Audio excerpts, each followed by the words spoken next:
अस्सलाम वालेकुम, my name is Khalil Ahmed. आज के लेक्चर के अंदर हम इलेक्शंस एक्ट 2017 का चैप्टर 4 इलेक्टोरल रोल्स कवर करेंगे।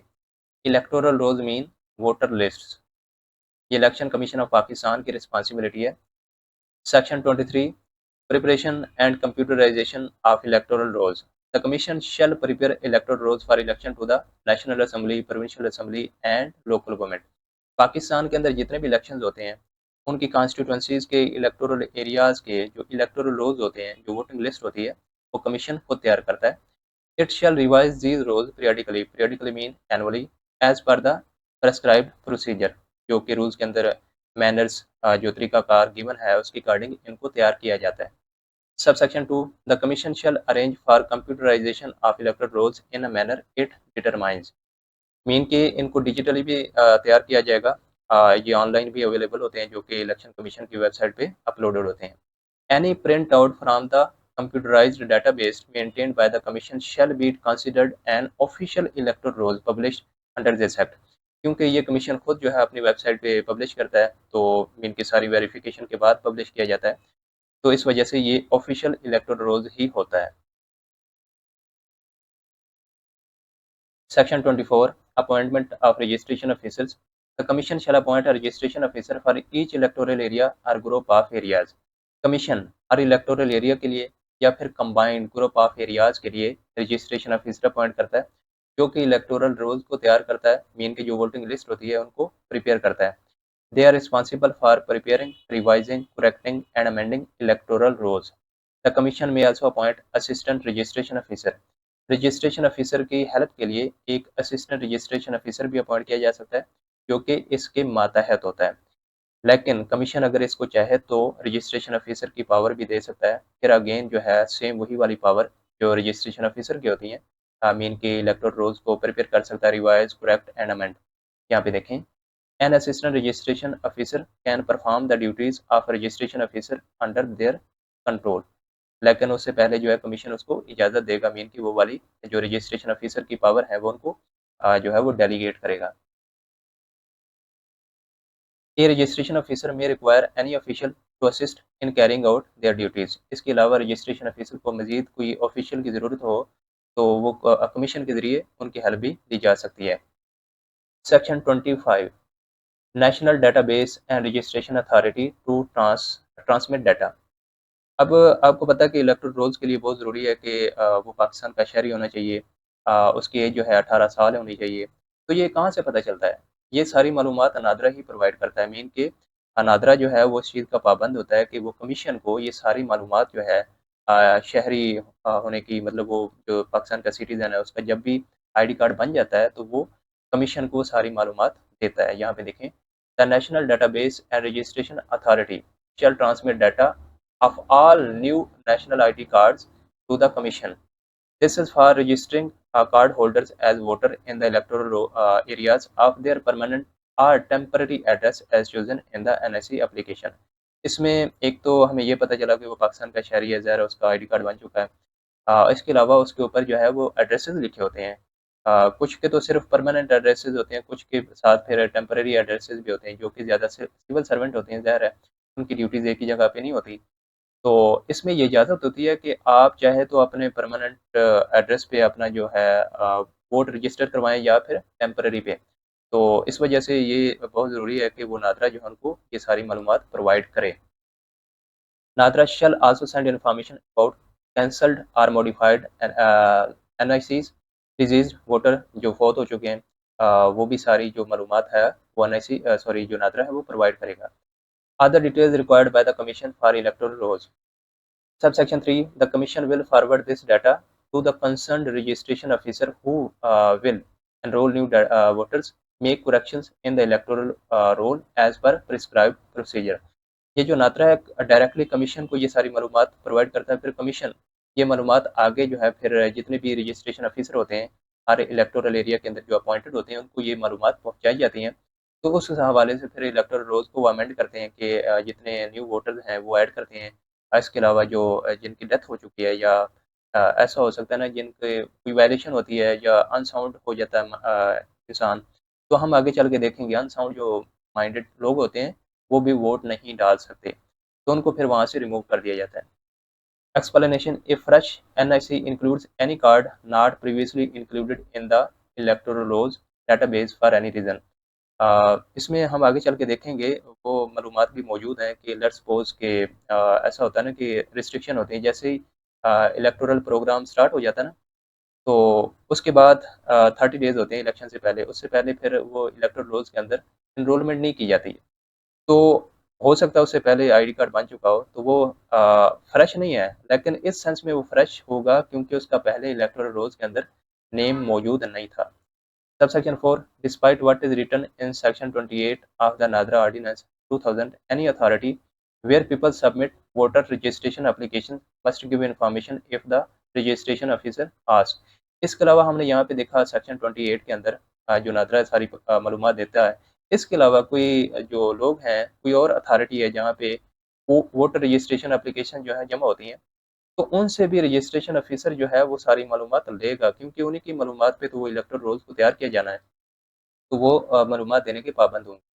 Section 26 preparation of preliminary electoral roles.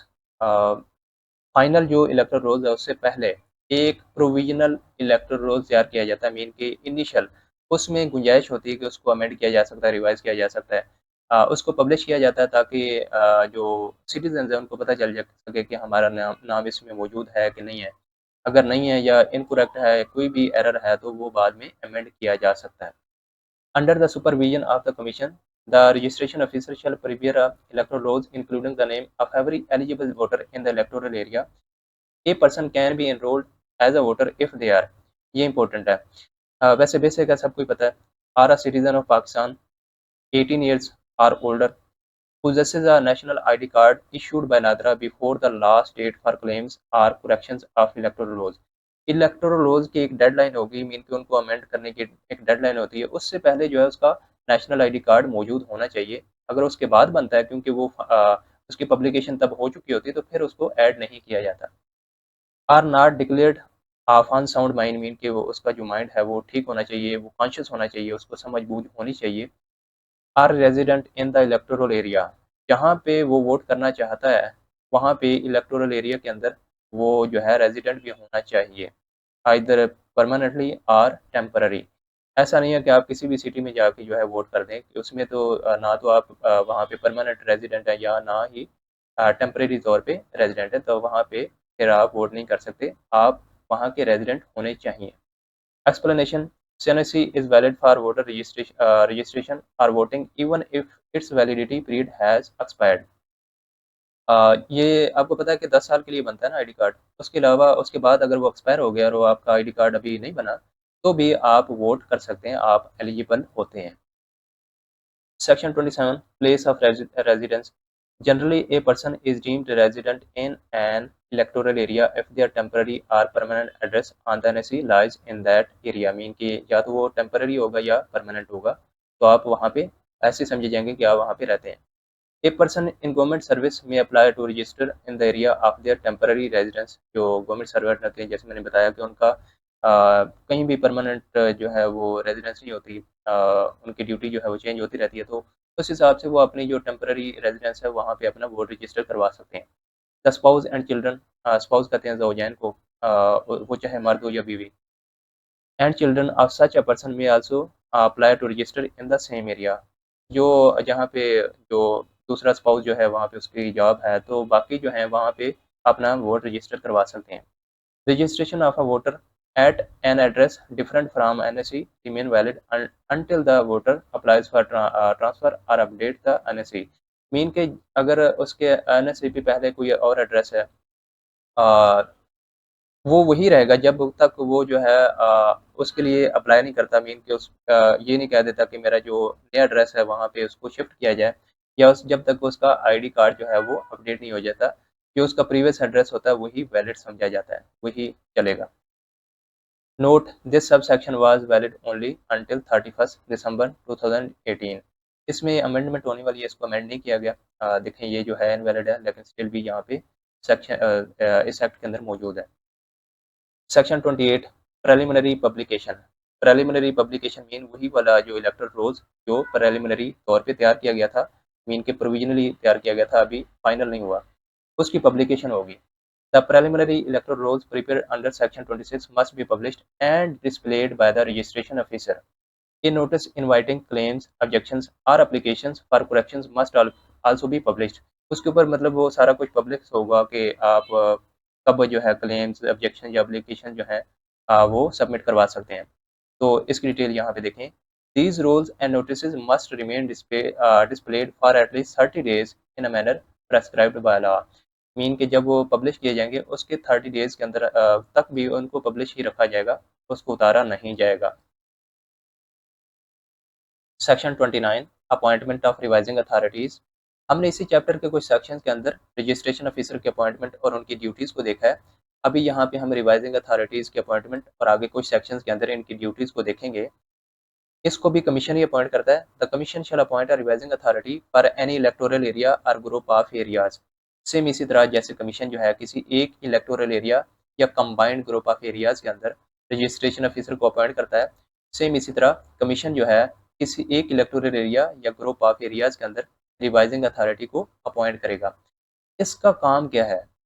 यहाँ पे रिवाइजिंग से आपको जो है वो आइडिया हो गया होगा। ये जो अथॉरिटी है बेसिकली जो प्रिलिमिनरी इलेक्टोरल रोल्स जो कि रजिस्ट्रेशन ऑफिसर की तरफ से जो है वो तैयार किए जाते हैं, उनको रिवाइज करता है। ज़ाहिर है उनके ऊपर जो है जब वोटर की तरफ से, कैंडिडेट की तरफ से या किसी भी सिटीज़न की तरफ से कुछ क्लेम्स आएँगे, ऑब्जेक्शंस आएँगे या एप्लीकेशंस आएँगी, उनको डिसाइड करना होगा। तो ये जो रिवाइजिंग अथॉरिटी है, उन क्लेम्स, उन ऑब्जेक्शंस और उन एप्लीकेशंस के ऊपर जो है वो फैसला करती है। Section 30 period for lodging claims and objections. ये बेसिकली वोटर के हवाले से है कि वो कितने टाइम के अंदर और किस मैनर के अंदर जो है वो क्लेम्स और ऑब्जेक्शन लॉज कर सकते हैं, मीन के फाइल कर सकते हैं। Any person may apply to include their name in electoral rolls to object to or correct any entry in the preliminary electoral rolls. Mean के कोई भी पर्सन अगर उसको लगता है कि मेरा आईडी कार्ड बना हुआ है, मैं बिल्कुल क्वालिफाइड हूँ, तो मेरा इलेक्टोरल रोल्स के अंदर नेम ही नहीं है, तो वो इसके लिए अप्लाई कर सकता है। या उसको लगता है कि प्रिलिमिनरी इलेक्टोरल रोल्स के अंदर कोई एरर्स हैं, कोई मतलब उनकी जो एंट्रीज़ हैं वो ठीक नहीं है, या उसको लगता है कि इलेक्टोरल रोल्स के अंदर कोई जो यूनियन काउंसिल है वो कोई और भी ऐड कर दी गई है या एक्सक्लूड कर दी गई है, तो वो उनकी निशानदही कर सकता है। Applications must be submitted to the revising authority on the prescribed form within 30 days। Mean कि जैसे ही ये प्रिलिमिनरी इलेक्टोरल रोल्स को पब्लिश किया जाएगा उसके 30 दिन के अंदर अंदर ये जो कोई भी क्लेम है, ऑब्जेक्शन है या एप्लीकेशन है वो 30 दिन के अंदर अंदर लॉन्च की जाएगी, मीन के उसको जो है वो फाइल किया जाएगा। हाँ, अगर कमीशन उसका टाइम बढ़ा दे तो वो उसकी मर्जी है, वो फिर अनाउंस किया जाएगा। Subsection 2 the revising authority must reject any application that is not submitted within the specified period or is not made in the prescribed manner। हाँ, अगर रिवाइजिंग अथॉरिटी की तरफ से रूल्स के अंदर ये मेंशन है, मैनर के अंदर उन्होंने ये मेंशन कर दिया है कि आपने 30 दिन के अंदर अंदर एप्लीकेशन देनी है। अगर 30 दिन के अंदर उनको वसूल ना हो तो वो उसको रिजेक्ट कर देंगे। इसी तरह अगर उन्होंने कहा कि आप अपने एप्लीकेशन के साथ जो है एक अटेस्टेड आईडी की कॉपी लगाएंगे, अगर वो भी नहीं लगाते तो वो उनको रिवाइजिंग अथॉरिटी के पास ये हक है कि वो उसको रिजेक्ट करे, तो वो उसको रिजेक्ट करेगी। तो यही यहाँ पे मेंशन है। Section 31 transfer of name from one electoral area to another. A person can apply to transfer their name from an electoral area to another before the final publication of the electoral। ये यहाँ पे ये दो जो points हैं ना ये बहुत इंपॉर्टेंट है।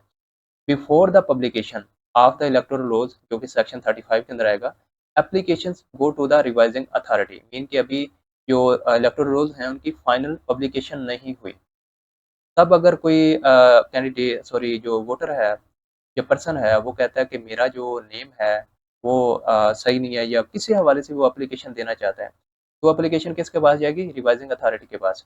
अगर फाइनल एप्लीकेशन हो जाए, मीन कि इलेक्टोरल रोल्स की फाइनल पब्लिकेशन जो है वो कमीशन की वेबसाइट पे जो है वो पब्लिश हो जाती है, तो फिर क्या होगा? Application go to the registration officer under section 37। ये इंपॉर्टेंट है। अगर पब्लिकेशन से पहले कोई पर्सन एप्लीकेशन लॉन्च करता है तो किसके पास जाएगी? रिवाइजिंग अथॉरिटी के पास। फाइनल पब्लिकेशन के पास जाएगी रजिस्ट्रेशन ऑफिसर के पास। द एप्लीकेशन मस्ट इंक्लूड क्या होगा उसके अंदर? वो कह सकता है कि मेरा नाम जो है वो किसी और जगह पे इंक्लूड किया जाए और प्रीवियस जो नेम है प्रीवियस इलेक्टोरल एरिया के अंदर वो नेम जो है वो डिलीट किया जाए। लेट्स सपोज एक पर्सन जो है एक इलेक्टोरल एरिया से मूव करके बी की तरफ चला जाता है। अब उसका नेम अभी यहाँ पे है, ठीक है। वो इस एप्लीकेशन के अंदर मेंशन कर सकता है कि मेरा नाम यहाँ से रिमूव करके इसके अंदर ऐड किया जाए, यहाँ से डिलीट किया जाए, यहाँ से और यहाँ पे ऐड किया जाए, इंक्लूड किया जाए। Section 32 application by the registration officer for inclusion of name during the period in section 30 the registration officer may apply to the revising authority. कौन करेगा? Registration officer. मीन के दोनों कह लें कि जो कमीशन की तरफ से अपॉइंटेड जो ऑफिसरान हैं उनके आपस में जो है वो गुफ्तगू हो रही है। अब क्या करेगा? Registration officer may apply to the revising authority to include the name of any person left out due to mistake और मिसिंग इन्फॉर्मेशन। मीन कि आप देखें ना कि रिवाइजिंग जो सॉरी रजिस्ट्रेशन ऑफिसर है उसने एक प्रिलिमिनरी इलेक्टोरल रोल तो पब्लिश कर दिया, लेकिन वो उसको देखता है कि उसको लगता है कि कहीं पे मुझसे मिस्टेक हुई है, किसी का नेम जो है वो इंक्लूड मैंने नहीं किया, तो वो फ़ौरन जो है रिवाइजिंग अथॉरिटी को खुद ही जो एप्लीकेशन देगा उसका कहेगा कि इसका नेम आप ऐड कर दें। अगर उसको लगता है कि कहीं पे क्लरिकल प्रिंटिंग या अदर एरर आ गया है तो वो कह सकता है कि किसी का नेम जो है वो एक्सक्लूड कर दिया जाए। हो सकता है कि वो नेम किसी और इलेक्टोरल एरिया के अंदर हो तो उसने अभी तक उसमें ऐड किया हुआ, तो वो उसको रिवाइजिंग अथॉरिटी को कह देगा कि इसको आप एक्सक्लूड कर दें। Section 33 inquiry into claim and objections except where claim is rejected under section 30 उसके अलावा or decided without further inquiry the revising authority shall. मतलब इसकी जो वहाँ पे डिटेल्स मेंशन है, जो मतलब जो रिस्ट्रिक्शन है वो वहीं तक है। यहाँ पे मजीद जो है रिवाइजिंग अथॉरिटी क्या कर सकती है?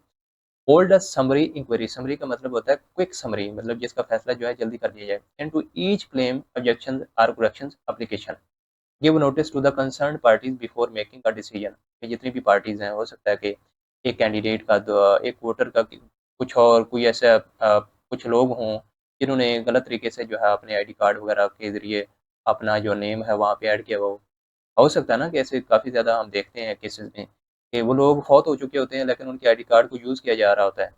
तो उसमें जितने भी कंसर्न पार्टीज़ हैं उन सबको बुलाया जाएगा कि आप जो भी क्लेम ऑब्जेक्शन है वो आएँ और बयान करें। The decision of the revision authority is final. ये जो रिवाइजिंग अथॉरिटी है इसका फैसला जो है फाइनल है, इसके आगे कोई अपील नहीं होगी। And must be communicated to the appropriate registration officer. जैसे ही इसका फैसला हो जाएगा फिर ये रजिस्ट्रेशन ऑफिसर को जो है वो फैसला भेज देंगे कि इसका डिसीजन हमने ये किया है। कौन करेगा? Revising authority.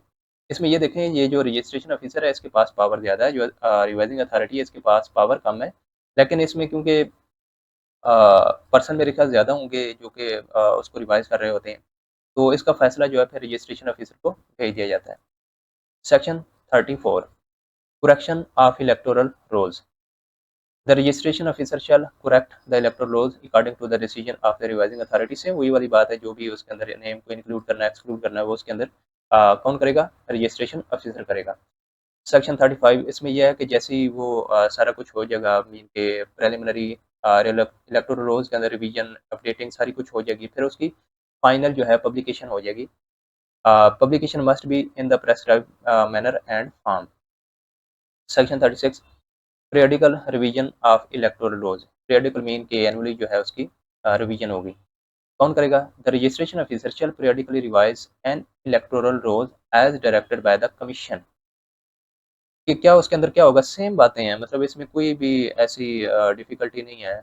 इसमें क्या होगा? किसी का नेम मिसिंग है तो उसको ऐड किया जाएगा, किसी का नेम जो है डिलीट करना है तो वो किया जाएगा, अगर कोई और एरर है तो उसको सेट किया जाएगा। If an electoral roll is not revised for any reason it remain valid and operational. अगर किसी वजह से जो प्रीवियस जो इलेक्टोरल रोल है वो रिवाइज नहीं किया जाता तो वो वैलिड ही होगा। तो ये इंपॉर्टेंट है, ये पूछा जा सकता है कि अगर एनुअली रिवाइज ना हो तो प्रीवियस जो बना हुआ है वही चलेगा। While revising the electoral laws, the procedure in section 24 to 35 shall apply with necessary modifications। ये इम्पोर्टेंट है, जो पूरा प्रोसीजर था ना जो हमने 24 से लेकर 35 तक पढ़ा है वो इसके ऊपर अप्लाई होगा। Section 37 enrolment and correction other than periodical revision subject to section 39। ये तो पीरियडिकल रिवीजन में हमने देखा है, इसके अलावा मजीद कौन सी चीज़ें इसमें हो सकती हैं जिसको मतलब ओकेजनली सेट किया करना पड़ सकता है। एनरोलमेंट ऑफ मिसिंग पर्सन, कोई नेम किसी का नहीं आ रहा तो उसको ऐड किया जाएगा। Application must be on the prescribe form include copy of their national ID card. जो एप्लीकेशन होगी उसके अंदर जो है वो नेशनल आईडी कार्ड की कॉपी होगी।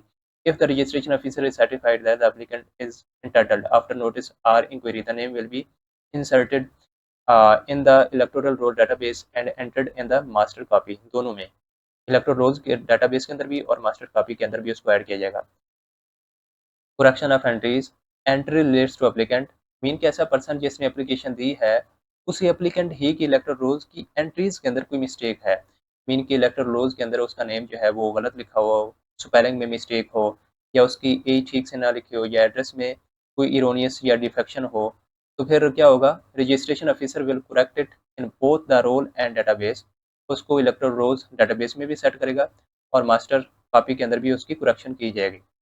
Entry doesn't relate to applicant, जिसने एप्लीकेशन दी है वो उसके रिलेटेड ना हो, मीन के if the person is dead or not entitled the registration officer correct the roll and database, same उसी तरह उसको भी इन दोनों के अंदर, मीन के इलेक्टोरल रोल डाटाबेस के अंदर भी और मास्टर कॉपी के अंदर भी उसको सेट किया जाएगा।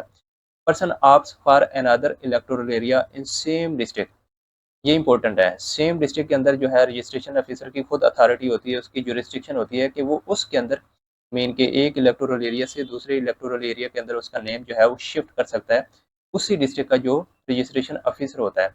हाँ, अगर ऐसा पर्सन जो एक डिस्ट्रिक्ट से दूसरे डिस्ट्रिक्ट को ऑप्ट कर ले फिर क्या होगा, फिर वो जो रजिस्ट्रेशन ऑफिसर होगा दूसरे डिस्ट्रिक्ट के रजिस्ट्रेशन ऑफिसर को वो जो है वो इन्फॉर्मेशन सेंड करेगा और उनको जो है वो उस तरह की सारी इन्फॉर्मेशन दे देगा कि आप वेरीफाई करके फलां इलेक्टोरल एरिया के अंदर उसका नेम जो है वो रजिस्टर कर दें, और वो कमीशन को भी ये इन्फॉर्मेशन जो है वो डिलीवर कर देगा।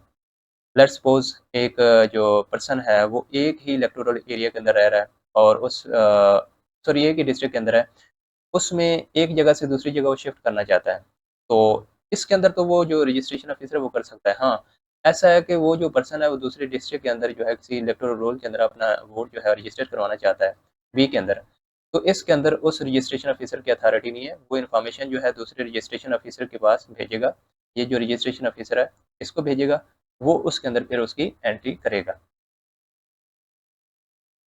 Class C, transfer of vote within the same district, ये रेपिटेशन है, सेम वही बात मेंशन है, डी के अंदर सेम वही बात। ई के अंदर rejection of application, if rejected the registration officer must record brief reasons, उसके ऊपर जो है वो अपने जो भी रिमार्क्स होंगे वो मेंशन करेगा कि मैंने इसको क्यों जो है वो रिजेक्ट किया है। अपील, इसका जो फैसला होगा इसके खिलाफ अपील कहाँ जाएगी, aggrieved person may appeal within 30 days to the appellate authority appointed by the commission, इसको अपॉइंट कौन करता है, अपीलेट अथॉरिटी, हम पीछे भी पढ़ चुके हैं कि उसमें जो है जो अपील होती है वो अपीलेट अथॉरिटी के पास जाती है, विद इन 30 डेज उसने ये अपील करना होगी और इसका फैसला जो है वो फाइनल होगा। ऐसा नहीं है कि वो पर्सन जो है अगेन आगे जाके किसी और कोर्ट में या हाई कोर्ट में या फिर सुप्रीम कोर्ट में उसको दावा दायर कर दे या उसके खिलाफ जो है वो कोई अपील कर दे, वहाँ पे उसकी कोर्ट की को इजाज़त ही नहीं है। Section 38, preparation of roll afresh, इसमें हमने जितनी पीछे देखी उसमें यही था कि जो इलेक्टोरल रोल्स ऑलरेडी बने हुए थे उनकी रिवीजन अपडेटिंग या जो भी मॉडिफिकेशन है उसके हवाले से था। यहाँ पे है preparation of roll of fresh, mean कि फ्रेशली नए रोल्स जो इलेक्टोरल रोल्स हैं उनको कैसे तैयार किया जाएगा और क्यों तैयार किया जाएगा, उसके क्या रीजंस हैं। If the commission finds gross errors, irregularities, boundary changes, or large-scale displacement, it may cancel the existing electoral rolls for that area and direct preparation of a new roll in accordance with the act। Mean उसको लगता है कि जो electoral rolls हैं उसमें बहुत ज़्यादा issues हैं, उनके अंदर एरर्स हैं, इरेगुलरिटीज़ हैं, या ऐसा हो सकता है कि बाउंड्री चेंज हो गई हो, कोई एक नया डिस्ट्रिक्ट बन गया हो या कोई कुछ भी हो सकता है, या फिर लार्ज स्केल पे डिस्प्लेसमेंट हो, जैसे अभी फ्लड आए हुए हैं 2025 के अंदर, तो इसमें खुदा ना खासा ऐसा हो सकता है कि दरिया का जो पूरा एक पार्ट है वो कुछ इलाके को परमानेंटली जो है वो अपने अंदर ले लेता है, उस इलाके से लोगों को जो है इनखला परमानेंटली हो जाता है वहाँ से, तो वहाँ पे जो इलेक्टोरल रोल्स बने हुए थे वो कैंसिल हो जाएंगे, दोबारा से जहाँ पे उनकी डिस्प्लेसमेंट जहाँ पे वो जाएंगे तो वहाँ पे उनको दोबारा बनाना पड़ेगा। Reasons must be recorded in the order, जो भी कमीशन जो है इसके अंदर नए इलेक्टोरल रोल्स की प्रिपरेशन की जो है वो मतलब उसको इशू करेगा, उसके फिर रीजंस और रिमार्क्स जो है वो जारी करेगा। सेक्शन 39, नो रिवीजन करेक्शन और transfer after constituency called upon two elect, ये सेक्शन इंपॉर्टेंट है। इस सेक्शन के अंदर बेसिकली ये बताया गया कि किस टाइम पीरियड के दौरान इलेक्टोरल रोल्स के अंदर कोई चेंजेस या रिवीजन नहीं की जा सकते। यहाँ पे देखें, cut off period before general election, mean के जनरल इलेक्शन से पहले एक कट ऑफ डेट अनाउंस की जाएगी उस डेट से लेके जब तक इलेक्शन नहीं हो जाते उस टाइम पीरियड के दौरान इलेक्टोरल रोल्स के अंदर कोई चेंजेस नहीं होंगी। नो रिवीजन, करेक्शन, इंक्लूजन और transfer of names in the electoral rolls is allowed from 30 days before the expiry of an assembly और local government term until the announcement of election result. इनके जैसे ही assembly या local government की term खत्म होगी उसके 30 दिन से पहले भी कोई चेंजेस नहीं होंगी, और उसके बाद जब तक इलेक्शन का रिजल्ट नहीं आ जाएगा उसके टाइम पीरियड के दौरान कोई चेंजेस नहीं होंगी। लेट्स सपोज जो इलेक्शंस हैं वो 30 अप्रैल को होने हैं, तो 30 मार्च के बाद इसके अंदर कोई चेंजेस नहीं होंगी। और इसके अलावा आगे देखें, जो इलेक्शन रिजल्ट हैं हमें पता है कि हमने पढ़ा है कि इलेक्शन कमीशन ने 14 दिन के अंदर अंदर फाइनल जो रिजल्ट है वो दे देना होता है। तो इस टाइम पीरियड से लेके इस टाइम पीरियड के दौरान तो इस इलेक्टोरल रोल्स के अंदर कोई चेंजेस नहीं होंगी। हाँ, यहाँ पे देखें, this restriction doesn't apply to elections held to fill casual vacancy as seat becoming vacant in between. Casual vacancy आपको पता है जो बाई इलेक्शंस होते हैं, जो ज़मीनी इलेक्शंस होते हैं, उसी तरह का ये इलेक्शन होता है। तो उसमें जो है जो कैजुअल वैकेंसी होती है 1 या 2 या 3 सीटें जो खाली हो जाती हैं, तो उसमें कोई इलेक्शन होगा तो उस पे ये रिस्ट्रिक्शन, ये जो कतगन है ये लागू नहीं होगी। Subsection 2, for an election to fill casual vacancy in an assembly or local government, no revision, correction, इसमें भी फिर एक concept है वो देखें। No revision, correction, inclusion or transfer of vote can be made after the constituency has been called to elect its representative। Mean जिस time period में वो इलेक्शन हो रहा होगा उस टाइम पीरियड के दौरान इसमें भी कोई चेंजेस नहीं होंगी। लेकिन उसमें देखा कि 30 दिन का जो है वो टाइम होता है, मतलब 30 दिन पहले और बाद के इलेक्शन के आने तक। लेकिन इसमें ये नहीं है, इसमें यह है कि जब इलेक्शन हो रहा होगा उस टाइम पीरियड में, और जब तक वो जो कैंडिडेट है वो इलेक्ट नहीं हो जाता उस टाइम पीरियड में हो सकता है वो जो है कम टाइम होगा ना, 4 या 5 दिन हो सकते हैं, तो उस टाइम पे भी ये जो है इसके अंदर रिवीजन या करेक्शन नहीं हो सकती। Subsection 3, public notice. The commission shall inform the public through press releases and its website about the cut-off date for revision, correction, inclusion or transfer। Commission जो है वो पब्लिक को प्रेस रिलीजेस या फिर जो अपनी वेबसाइट पे इसको इसकी डेट जो है वो अनाउंस करेगा, कि जिसमें सिटीजन को ये बताया जाएगा कि आप इस डेट से पहले अगर आप करेक्शन कराना चाहते हैं, कोई अपना नेम ट्रांसफ़र करवाना चाहते हैं या उसको इंक्लूड करवाना चाहते हैं तो वो करवा सकते हैं, उसके बाद इसके अंदर कोई चेंजेस नहीं होंगी। Section 40, power of the commission to modify electoral rolls, subject to section 39 वो वैसे ही वैलिड रहेगा। इसके अलावा कमीशन क्या कर सकता है, कमीशन में order any time inclusion, same बातें हैं जो हमने ऊपर पढ़ी हैं। कोई किसी का नेम इंक्लूड करना है उसको कर सकता है, एक्सक्लूड करना चाहता है एक्सक्लूड कर सकता है। डुप्लीकेट नेम्स मीन के जैसे ही एक वोटर लिस्ट है ये वाली, उसमें एक ही इलेक्टोरल रोल्स के अंदर एक ही पर्सन का 2 दफ़ा नेम है, एक यहाँ पे मौजूद है और सेम नेम जो है यहाँ पे मौजूद है, मतलब डबल हो गया ना, तो डुप्लीकेट को रिमूव किया जाएगा। Subsection 2, hearing and reason. Before ordering exclusion और duplicate removal the commission shall give the affected person a chance to be heard and record reason for its decision. जिस पर्सन के खिलाफ भी कमीशन की तरफ से एक्शन लिया जाएगा, उसका नेम रिमूव या इंक्लूड या फिर किसी का डुप्लीकेट किया जाता है, तो उसको मौका दिया जाएगा कि वो उसकी बात सुनी जाए, अगर उसका कोई क्लेम है तो उसको हल किया जाए, उसके फिर फैसला दिया जाएगा। Section 41, maintenance of electoral rolls. Same, जो रजिस्ट्रेशन ऑफिसर है वो इनको रिवाइज करता है और मेंटेन करता है। The rolls shall be open for public inspection. जैसे ये तैयार हो जाएंगे ये फिर पब्लिक इंस्पेक्शन के लिए जो है रेडी होते हैं, वो आवाम चाहे तो उसके अंदर कोई इरेगुलरिटीज़ हैं या करेक्शन हैं या कोई भी डिफेक्शन है उसको हाईलाइट कर सकती है। एनी पर्सन में obtain copies of the electoral rolls by paying the prescribed fees।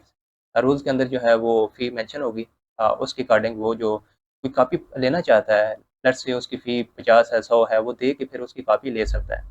A candidate or election agent may obtain hard copy and searchable soft copy of the final electoral rolls. Same इसी तरह जो candidate है, candidate किसके कहते हैं, जो election लड़ रहा होता है, और इलेक्शन एजेंट वो भी इलेक्टोरल रोल्स की जो फाइनल कॉपी होती है वो उसकी हार्ड कॉपी और सर्चेबल सॉफ्ट कॉपी ले सकते हैं। लेकिन इसमें ये देखें सॉफ्ट कॉपी यहाँ पे मौजूद नहीं थी, ये जो है सिर्फ कैंडिडेट और इलेक्शन एजेंट ही ले सकते हैं। इसके अलावा including voter photographs in accordance with section 39, जो सेक्शन 39 उसके अंदर ये सारी डिटेल मौजूद है, उसमें वोटर की जो फोटोग्राफ्स होते हैं, जो तस्वीरें वगैरह होती हैं, कैंडिडेट ये चेक कर सकता है कि क्या वो वाकई ही मेरे इलेक्टोरल एरिया के अंदर का रहने वाला है या नहीं है, तो उससे वो वेरिफिकेशन कर सकते हैं, तो वो भी उनको हक है कि वो उनको दी जाएँ। Section 42, duration of the electoral rolls. Any electoral rules come into force immediately upon final publication, जैसे वो पब्लिश होते हैं तो उनको इमीडिएटली जो है इम्प्लीमेंट कर दिया जाता है। It remains valid until revise, ये हम देख चुके हैं कि जैसे ही जो रिवीजन होती है वो वैलिड हो जाती है। अगर वो उसके अंदर रिवीजन नहीं है तो प्रीवियस जो इलेक्टोरल रूल्स बने हुए हैं वो चलते रहते हैं। Section 43 information regarding death, the person in charge of birth and death registers shall submit information of deceased person to the registration officer on the quarterly basis। Quarterly का मतलब ये है कि साल में 4 दफ़ा, तो साल में 4 दफ़ा का मतलब यह है कि हर 3 महीने के बाद as directed by the commission. कौन करेगा? जो बर्थ और डेथ रजिस्टर को मैनेज करता है। ये बेसिकली यूनियन काउंसिल ही करती है, वहाँ पे जो ऑफिसर जो अथॉरिटीज़ होती हैं। लेकिन आजकल हमारी जो यूसीज़ हैं वो इतनी इफ़ेक्टिव तो नहीं है। वो रजिस्ट्रेशन ऑफिसर को ये सारी इन्फॉर्मेशन देते हैं कि कौन बच्चा पैदा हुआ या किसी की डेथ हो गई, तो वो सारी रजिस्ट्रेशन ऑफिसर के पास मालूमात आती हैं, उस हवाले से फिर वो इलेक्टोरल रोल्स के अंदर उनको अपडेट करता रहता है। The registration officer shell make necessary corrections in the electoral roll, उस हवाले से उसमें करेक्शन करेगा। सेक्शन 44 ये सेक्शन 43 की कंटिन्यूएशन है। The registration officer through the commission shall inform the national database and registration authority। NADRA को वो सारी मालूमात प्रोवाइड करेगा किसके थ्रू? कमीशन के थ्रू। कौन सी? Change of address due to transfer of vote, किसी का जो वोट है वो ट्रांसफर होता है किस, ये सेक्शन हम 34, 37, 40 के अंदर देख चुके हैं। और दूसरी जो मालूमात है सेक्शन 43 के हवाले से जो हमने ऊपर अभी पढ़ी हैं वो भी नादरा को पहुंचाई जाएगी for updating record in the national database. Section 45 enrollment only once। A person cannot be enrolled more than once on the electoral roll of any electoral area।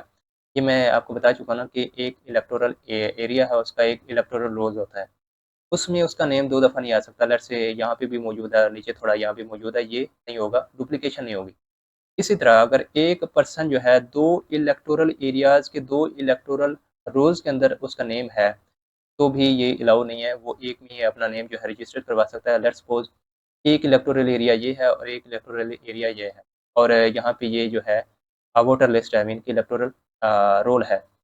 तो लेट्स सपोज एक पर्सन है सी, ऐसा नहीं हो सकता कि उसका नाम यहाँ पे भी हो यहाँ पे भी हो, एक में वो अपनी रजिस्ट्रेशन करवा सकता है तो दूसरे में वो नहीं करवा सकता। Section 46 validity of electoral rolls not affected by mistake. An electoral roll remains valid even if there is a misdescription of a person। Mean कि किसी पर्सन के हवाले से जो मालूमात है वो करेक्ट नहीं है, हो सकता है कि उसके नेम में कोई गलती हो या उसका एड्रेस जो है वो ठीक ना हो, तो ऐसा नहीं है कि उस बेस पे पूरा जो इलेक्टोरल रोल है, पूरी जो कॉन्स्टिट्यूंसी है, उसकी जो वोटिंग लिस्ट है उसको ही रिजेक्ट कर दिया जाए, ऐसा नहीं है। इसी तरह अगर किसी का इलेक्टोरल रोल में नेम जो है वो ओमिट हो जाता है, मीन कि उसको रिमूव कर दिया जाता है किसी गलती की वजह से, तो भी वो वैलिड ही रहेगा। या किसी का नेम जो है इंक्लूड करना है वो इंक्लूड नहीं होता तो भी वो वैलिड होगा, क्योंकि ये ह्यूमन एरर है। ऐसा नहीं है कि किसी ने जो है जानबूझ के किया, अगर करता है तो किसी पर्सन को कोई इशू है, मतलब उसके ऑब्जेक्शन है, तो वो हम सारा प्रोसेस पढ़ चुके हैं कि उनके ऑब्जेक्शन को किस तरह से रिजॉल्व किया जाएगा। Section 47 special measures for enrolment of women voters. The Commission shall publish annually the number of registered men and women voters in each national and provincial assembly constituency showing any difference in numbers। Commission जो है annually national और provincial assemblies की जितने भी constituencies हैं उनमें जितने भी मेन और वुमेन रजिस्टर्ड वोटर्स हैं उसमें जो जेंडर गैप आ रहा होगा उसको पब्लिश करेगा, उससे उनको पता चल जाएगा कि जेंडर गैप जो है वो एक्चुअली में कितना है। If the difference is more than 10%, the commission shall take special measures to reduce it. फिर इस डिफरेंस को रिड्यूस करने की कोशिश की जाएगी, उसके लिए स्पेशल मेजर्स लिए जाएंगे। वो मेजर्स क्या होंगे? Expediting NIC issuance for women. NIC issue कौन करता है? नादरा। फिर उसको हिदायत दी जाएंगी कि आप वुमेन के जो एनआईसी हैं उनको आप जल्द अज जल्द जो है वो इशू करें। एक्सपीडाइटिंग मीन जल्दी करना, उजलत करना। Ensuring their enrolment in electoral rolls, इसी तरह उनकी जो नेम है इलेक्टोरल रोल्स के अंदर वो जल्द अज जल्द शामिल किए जाएंगे और यकीनी बनाया जाएगा कि उनके तमाम नेम शामिल हों। Section 48 enrollment for non-Muslims, persons with disabilities and transgender citizens। ये तमाम भी आपको पता है कि पाकिस्तान के अनप्रिविलेज्ड लोग होते हैं, इनके लिए भी कमीशन जो है स्पेशल मेजर्स लेगा to register in the electoral rolls. तो इनके लिए भी जो है नादरा को कहा जाएगा कि इनके जो एनआईसी हैं वो जल्द अज जल्द इशू किए जाएँ। Sub section 3 No election related activity by the Commission or Nadra shall be delayed or postponed merely because of measures taken under this section और सेक्शन 47 जो कि विमेन के हवाले से है। तो ये एक तरह से आप कह सकते हैं कि प्रिंसिपल पॉलिसी है, मतलब अच्छी बात है इनके लिए ये जो स्टेप लिए जाएँ। अगर ना भी लिए जाएँ तो ऐसा नहीं है कि फिर जो इलेक्शन जो है वो डिले हो जाए या उसके हवाले से कोई एक्टिविटी है जैसे इलेक्टोरल रोल्स तैयार करने हैं तो उनको रोक दिया जाए, ऐसा नहीं होगा। जो इलेक्शन है वो अपने टाइम पे ही होंगे। Section 48A Status of Ahmadis etc. to remain unchanged. The status of Qadiani or Lahori group Ahmadi are person who don't believe in the finality of Prophet Muhammad sallallahu alaihi wasallam to remain as per the Constitution 1973. हमें पता है कि 1973 के constitution के अंदर second amendment में उन तमाम लोगों को जो है वो नॉन मुस्लिम की कैटेगरी के अंदर डाला गया है जो कि आप सल्लल्लाहु अलैहि वसल्लम की फाइनलिटी पे मीन की ख़त्म नबूवत पे यकीन नहीं रखते। तो इसमें देखें if a person enrolled as a voter is objected to as non Muslim mean कि ऐसा पर्सन जो खुद को मतलब या डाउट होता है उसके बारे में कि वो मुसलमान है या नहीं, तो उसके बारे में कोई ऑब्जेक्ट कर देता है या पता चल जाता है कि वो नॉन मुस्लिम है तो फिर क्या होगा। द रिवाइजिंग अथॉरिटी, यहाँ पे आपने याद रखना है कि कौन सी अथॉरिटी, रिवाइजिंग, रजिस्ट्रेशन ऑफिसर नहीं, revising authority issue a notice to appear within 15 days to sign a declaration of belief in the finality of Prophet Muhammad sallallahu alaihi wasallam। उनको 15 दिन के अंदर अंदर जो है कहा जाता है कि आप आएँ और एक डिक्लेरेशन दें जिसमें आप जो है ये हल्फ लें कि आप जो है आप सल्लल्लाहु अलैहि वसल्लम की ख़त्म नबूवत पे यकीन रखते हैं। If the person refuses they are deemed non Muslim, अगर वो आने से रिफ्यूज़ कर देता है तो उसका ये मतलब समझा जाएगा कि वो नॉन मुस्लिम है और उसका नेम जो है फिर जॉइंट लिस्ट से हटा के तो सप्लीमेंट्री नॉन मुस्लिम लिस्ट में शामिल कर दिया जाता है। If the person does not appear an ex parte order, ex parte कहते हैं कि ऐसा आर्डर जिसमें दूसरी पार्टी मौजूद ना हो और उसका फैसला कर दिया जाए तो वो पास कर दिया जाएगा। ये डिक्लेरेशन है जिसमें यहाँ पे आए, यहाँ पे उसका नेम आएगा, उसके बाद ये सारा पढ़ेगा। Section 49 departure from normal procedure in exceptional circumstances. If it is not possible to follow the normal procedure for preparation or revision of a role, the Commission may direct preparation of the role in any manner deemed fit। Mean के जो हमने सारा procedure पढ़ा है इसमें यही follow किया जाएगा। हाँ, अगर इसमें कोई ऐसे सर्कमस्टांसेस आ जाते हैं जैसे कि अभी फ्लड की सिचुएशन है, वो उस तरह से नहीं हो पाता, मतलब डोर टू डोर किसी और तरह से फिर उसको करना पड़े तो कमीशन इसका नोटिस जो है वो जारी कर सकता है। वो तमाम मैनर जो है वो भी डिफाइन कर देगा कि किस तरह से जो है ये जो इलेक्टोरल रोल्स हैं किस तरह से इसकी रिवीजन होगी, किस तरह से उसको तैयार किया जाएगा। The commission shell publish such direction immediately on its website, उसको वो अपनी वेबसाइट पे भी पब्लिश करेगा। इसी के साथ हमारा ये फोर्थ चैप्टर जो है ख़त्म हुआ। अल्लाह हाफ़िज़।